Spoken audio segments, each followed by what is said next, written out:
Last time, following the story of Elijah, we encountered the death of the woman's son. And what we encounter today is her reaction to that, which is like an avalanche of emotion. I mean, total bewilderment at first. It's like, well, you saved our lives. We've had this supernatural supply of food ever since we put our trust in God. And then the boy dies, so you saved our lives only to take it. And she is overwhelmed. And sometimes when crises hit us, we try and understand it. We try to unravel it and try to make sense of it. And you can't make any sense of this. And so she goes through this terrible turmoil. She's in a kind of tailspin of anger. What have I got to do with you, man of God? She kind of turns on him, almost counting him responsible. And I think we go through this kind of turmoil.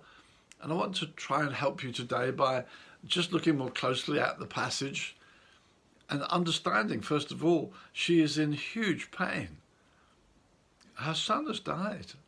You can't get any greater pain than that, what she's going through. And there's this experience of the sense of rejection. God's rejected me. And so there come all kinds of internal, emotional upheaval. I've been rejected. I've been alienated. God is obviously not for me after all.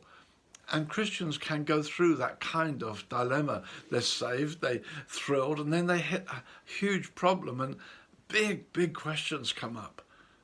Has God rejected me? Why did God let this happen to me? Sometimes anger. Here we find her turning on Elijah. Sometimes people want to blame God, blame the church. Why did the church let this happen? And it's just so understandable. The woman is in such pain. She's feeling alienated. She's feeling the fear of rejection by God. And so it comes out in anger. It can come out in many ways.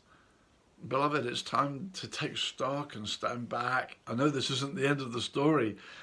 We're going to see that at a later time, but just to take note of what she went through, that sense of God's forgotten me, God's no longer for me.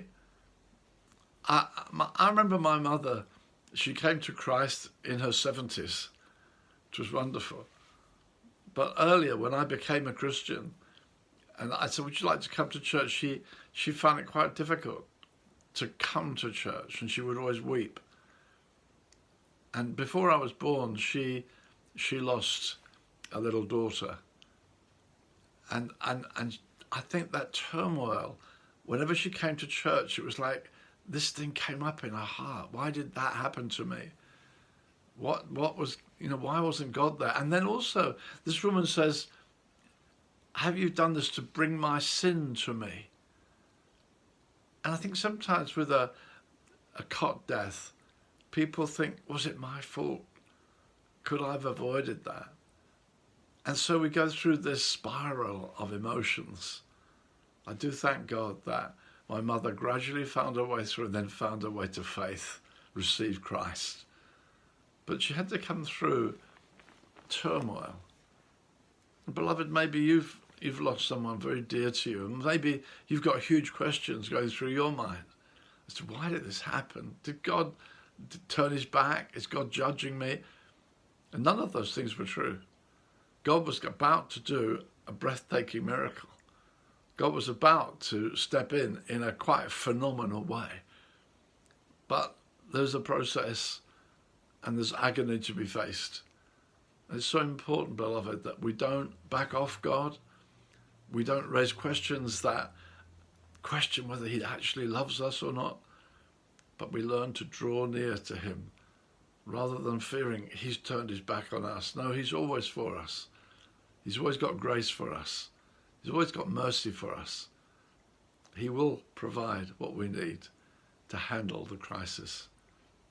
God bless you as you press on with Jesus.